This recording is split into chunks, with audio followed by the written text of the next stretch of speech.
இப்போது புதிய அறிமுகம் ஆச்சி ஹோட்டல் சாம்பார் 50 கிராம் ரூபாய் 20 மட்டுமே. ட்ரம்ப் அதிபரான பின் உலக அரசியல் காட்சிகள் மாறத் தொடங்கியுள்ளன. காலம் காலமாக எதிரும் புதிருமாக இருந்த ரஷ்யாவோடு இணக்கம் காட்டத் தொடங்கியுள்ள அமெரிக்கா நெடுங்கால நண்பனான ஐரோப்பாவுடன் முறைப்பு காட்டத் தொடங்கியிருக்கிறது. உலகப்போர் காலத்திலிருந்தே அமெரிக்காவின் நெருங்கிய நண்பன் ஐரோப்பா. அமெரிக்காவின் எந்த முடிவுக்கும் ஐரோப்பாவின் ஆதரவு உண்டு. அமெரிக்கா தலைமையிலான நாட்டோ பாதுகாப்பு கூட்டணியில் ஐரோப்பிய நாடுகள்தான் முக்கிய அங்கம் வகிக்கின்றன. ஆனால் ட்ரம்ப் வருகைக்கு பிறகு ஐரோப்பா மீதான அமெரிக்காவின் உறவு தேய்வது வெளிப்படையாகவே தெரிய தொடங்கியுள்ளது. கனடா, மெக்சிகோ, சீனா போன்ற நாடுகளுக்கு போலவே ஐரோப்பிய யூனியனுக்கும் வரி தொடர்பான மிரட்டலை ட்ரம்ப் அரசு விடுத்துள்ளது. உங்கள் பாதுகாப்புக்காக நாங்கள் ஏன் செலவு செய்ய வேண்டும் என ஐரோப்பிய நாடுகளை பகிரங்கமாக கேட்டார் ட்ரம்ப்.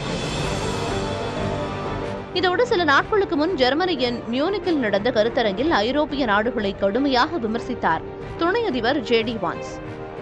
உங்களுக்கு எதிரே ரஷ்யாவோ சீனாவோ இல்லை, நீங்களேதான் என்று சாடினார் அமெரிக்க துணை அதிபர்.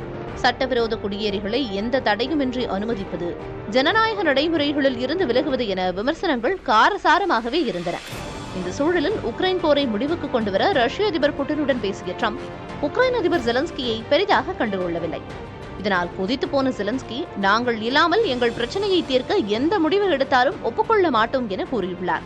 மேலும் ஐரோப்பிய நாடுகள் சேர்ந்து பொது ராணுவத்தை அமைக்க வேண்டும் என அவர் பேசியிருப்பதும் பல ஊகங்களுக்கு வித்திட்டுள்ளது. உக்ரைன் ரஷ்யா பிரச்சினை தொடர்பான பேச்சுவார்த்தையில் ஐரோப்பாவை சேர்த்துக் கொள்ளாததும் அவர்களை பெரும் குழப்பத்திற்குள் தள்ளியுள்ளது. இந்த சூழ்நிலையில்தான் ஐரோப்பிய நாடுகளின் அவசர கூட்டம் பாரிஸில் நடைபெற்றுள்ளது.